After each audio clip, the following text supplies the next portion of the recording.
സാറേ അനാവശ്യമായിട്ട് സ്റ്റിയറിംഗ് അങ്ങോട്ടും ഇങ്ങോട്ടും വെട്ടിക്കരുത്. കുഴി ഒരു ചെറിയ കുഴിയുണ്ട്, പേടിച്ചാൽ വലിയ കുഴി വന്നാലും ചെയ്യും. ആ സെക്കൻഡിലിടും കാണത്തെ. എന്താ പറിച്ചിട്ടാണ് പരിപാടിയാ? ഇതേ ഞാൻ പറഞ്ഞിട്ടുണ്ട് ഗിയർ മാറുമ്പോ ക്ലച്ച് അമർത്തണമെന്ന്. അപ്പൊ ആക്സിലേറ്ററോ? അത് പിന്നല്ലേ. ഓ, ഈ നടുവിലുള്ളതാണോ ക്ലച്ച്? എത്ര പ്രാവശ്യം ഞാൻ പറഞ്ഞിട്ട് താഴോട്ട് നോക്കരുതെന്ന്. പിന്നെ ക്ലച്ച് ഏതാണെന്ന് അറിയണ്ടേ? ക്ലച്ച് നിങ്ങളെ കാലിൽ ലെഫ്റ്റ് ആണ് ഞാൻ പറഞ്ഞില്ലേ? ഓ, അത് ശരി. അപ്പൊ ക്ലച്ച് ഇടുമ്പോ ഗിയർ അമർത്തണം അല്ലേ? പണ്ണാൻ കട്ട. ക്ലച്ച് കുഴിച്ചിടുമ്പോ ഗിയർ വലിച്ചൂരെടുക്കണം. അപ്പൊ ബ്രേക്കോ? ബ്രേക്ക് ഇടുന്നതെല്ലാം കൂടി പണ്ടാൻ അടിക്കാൻ ശേഷം. ഇത്ര ബുദ്ധിയില്ലാത്തൊരു മനുഷ്യൻ എങ്ങനെ പഠിപ്പിച്ചെടുക്കാനാ? അധികം ചൂടാവൊന്നും വേണ്ട. JK കൺസ്ട്രക്ഷൻസിലെ ഒരു സൂപ്പർവൈസറാണ് ഞാൻ. താൻ എന്റെ കീഴിൽ പണിയെടുക്കുന്ന വെറും ഒരു മേസ്ത്രി, അത് മറക്കരുത്. അങ്ങനെയാണെങ്കിൽ നിങ്ങൾ ഇഷ്ടം പോലെ അങ്ങോട്ട് ഓടിച്ചോളി. നിങ്ങളോ?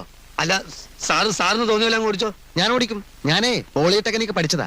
യന്ത്രങ്ങളുടെ പ്രവർത്തന രീതിയൊന്നും താൻ എന്നെ പഠിപ്പിക്കണ്ട. അതിനാരെതിരെന്ന് എങ്ങനെ വേണമെന്ന് നിങ്ങൾ അല്ല